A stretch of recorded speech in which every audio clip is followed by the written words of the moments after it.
اور ان کی اعلیٰ درجے سے بالکل ڈسٹریکٹ کیے بغیر ہمیں یاد رکھنا چاہیے کہ اس وقت ریئلی لاکھوں پاکستانی چاروں صوبوں میں کام میں مصروف ہیں اس خدمت میں، ماشاءاللہ، اور رضاکار کام جو کرتے ہیں پاکستانی، اسی سے ریاست کی جانب سے جو کام ہو رہا ہے اس کی حمایت بھی ہوتی ہے، اس کو سپورٹ بھی ملتی ہے۔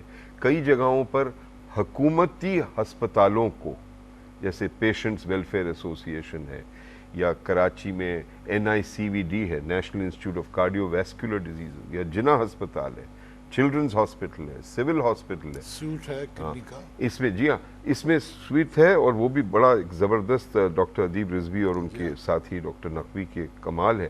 لیکن یہ جو پیشنٹس کو ایسوسیشنز بنا کر، پیشنٹ سپورٹ ایسوسیشنز، اور کئی سہولیات فراہم کرتے ہیں، لاکھوں کروڑوں روپے ایک تو سرمایہ کے طور پہ بھی دیتے ہیں، اور اپنی ذاتی وقت دے کر اس ممکن بناتے ہیں کہ ریاست کی جانب سے بھی خدمات بہتر ہوں عوام کے لیے، اور وہ خود بھی براہ راست عوام کو کوئی سہولت سے آگاہ کرے اور نوازیں۔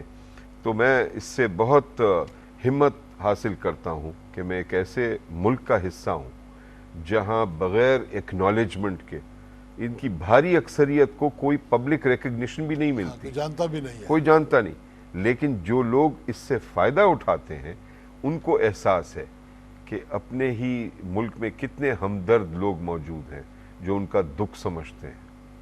اور ہمارے غریب عوام ویسے تو بظاہر لگتے ہیں کہ جی ان کے پاس کیا ذرائع ہو سکتے ہیں، لیکن سروے پہ سروے نے دکھایا کہ جہاں رئیس لوگ زیادہ دیتے ہیں پیسے خیرات کے طور پر یا ڈونیشن کے طور پر، غریب پاکستانی زیادہ فریکوینٹلی دیتا ہے۔ اگر غریب آدمی کے پاس صرف 100 روپے ہو تو وہ بڑے دل کے ساتھ 5 روپے دے دے گا، 10 روپے دے دے گا۔ اگر وہ دوسرے غریب کو دیکھے گا جو اس سے بھی زیادہ غربت میں پھنسا ہوا ہے یا تکلیف میں پھنسا ہوا ہے، تو میں سمجھتا ہوں کہ رضاکار کام کے تصور کو اور ہمیں زیادہ انکریج کرنا چاہیے، حوصلہ افزائی ہماری کرنی چاہیے۔ معاشرے کی بیک بون جی، ہے۔ absolutely۔ اگر آپ یہ رضاکارانہ کام نہ ہو، چیریٹی نہ ہو، ہاں، تو بہت absolutely۔ کتنے جی ہاں، لوگ اس سے مستفیض ہو رہے ہیں۔ جی بالکل بالکل۔ اور آپ نے بالکل صحیح کہا کہ NGO سے کانسیپٹ کو یہ لیتا ہے کہ شاید یہ کوئی پیسے بنانے کی مشین ہے، ہو سکتا ہے کوئی ایک آدھ دو چورکانی بھیڑیں ہوں، جی ہاں، جی ہاں، بٹ بائی اینڈ لارج میرے خیال میں جتنا اچھا کام ہو رہا ہے، بہت بہت اعلیٰ معیار کا۔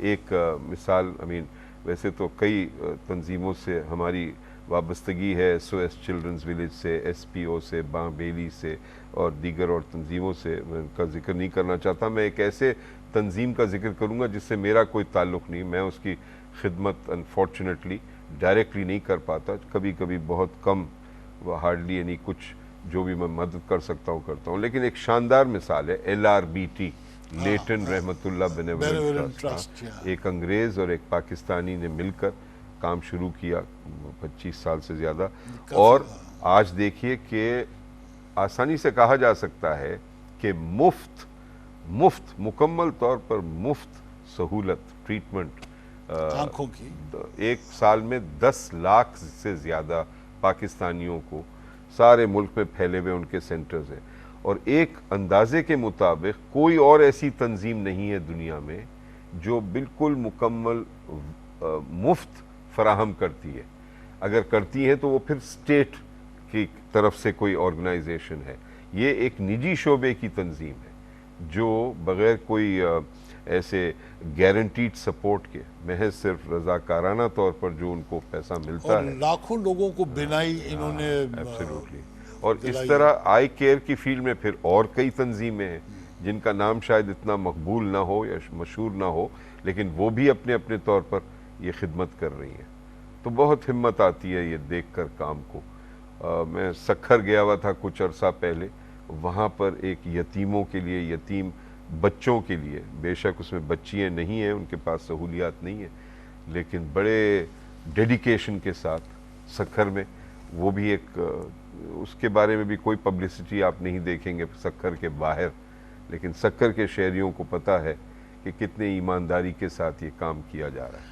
آپ خود باں بیلی کے ساتھ بہت زیادہ منسلک ہیں، جی کیا اس میں کیا باں بیلی ماشاءاللہ اب دیکھیے ہمارا 26واں سال ہو چکا، ہم نے تھرپارکر میں شروع کیا اور یہ ایک رشتہ پیدا کیا شہری سندھ اور دیہی سندھ کے درمیان، کیونکہ خلا ایک محسوس ہو رہا تھا کہ لسانی بنیاد پر یہ ایک بالکل دو مختلف سندھ ہیں، اور ہم اس تصور کو رد کرنا چاہتے تھے اور یہ ثابت کرنا چاہتے تھے کہ بغیر کوئی لسانی رشتے کے، کوئی ذاتی رشتے کے، آپ انسانیت کی بنیاد پر بھی اور بالخصوص مذہب کی تقسیم سے بالاتر ہو کر، اور ایک مذہب ہندوازم میں بدقسمتی سے یہ طبقاتی جو آپ کو معلوم ہے کاسٹ سسٹم ہے، اچھوت اور تو وہ ہم کو اس نے بڑا دکھ پہنچایا، کیونکہ تھرپارکر میں تقریباً آدھی آبادی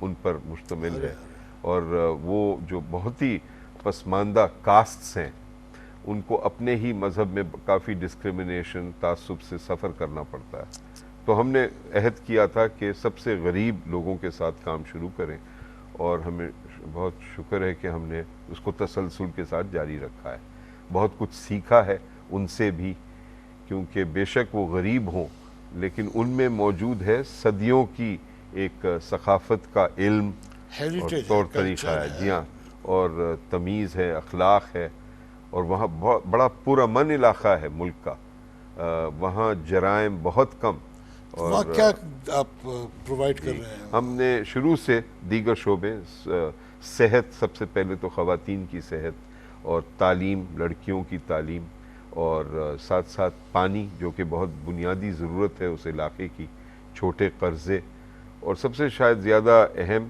تربیت دینا، ٹریننگ، کیپیسٹی بلڈنگ، جی ہاں، اور وہی کام ہمارا ایس پی او میں ہے۔ S P O means اسٹرینتھننگ participatory organization, جس میں کچھ جنرل باڈی میں ہمارے 34 ایسے افراد ہیں جو مختلف شعبوں سے تعلق رکھتے ہیں، ماہر ہیں، کوئی ڈاکٹر ہے تو کوئی تعلیم میں مہارت رکھتا ہے، کوئی فائنینس میں، تو ہم نے مل کر یہ تنظیم بنائی اور آج یہ 80 سے زیادہ ڈسٹرکٹس میں کام کرتی ہے۔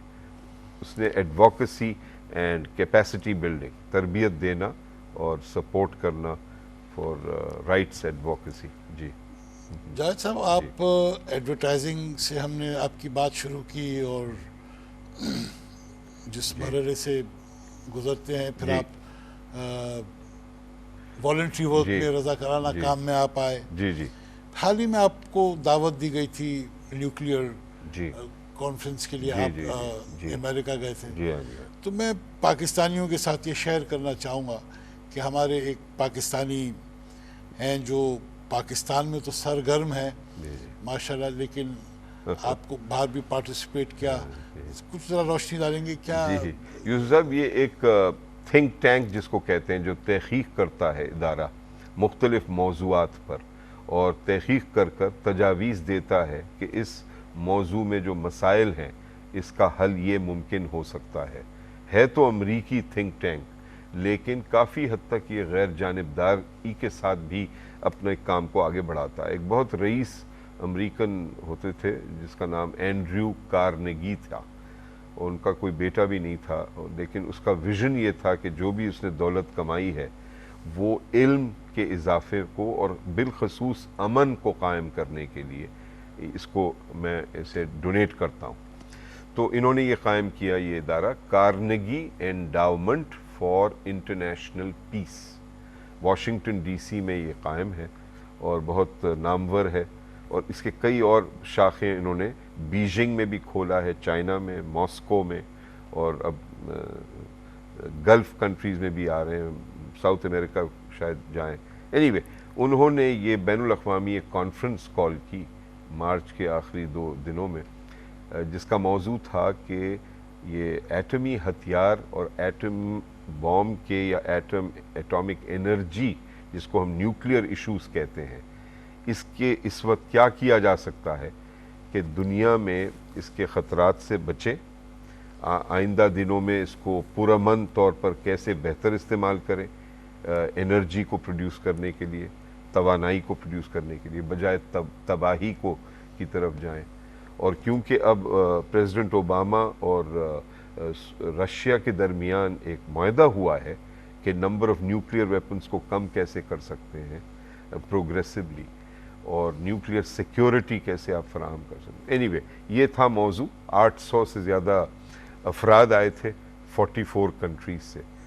تو انہوں نے غلطی سے مجھے دعوت دی کہ ایک کی نوٹ ایڈریس آپ بتائیں. پاکستان ہمارے سارے توجہ کا مرکز ہے، لیکن ہم صرف نیوکلیئر ایشوز پر آپ سے نہیں سننا چاہتے، ہم آپ کے پوائنٹ آف ویو سے سننا چاہتے ہیں کہ آپ پاکستان کے مستقبل کے بارے میں کیا سمجھتے ہیں.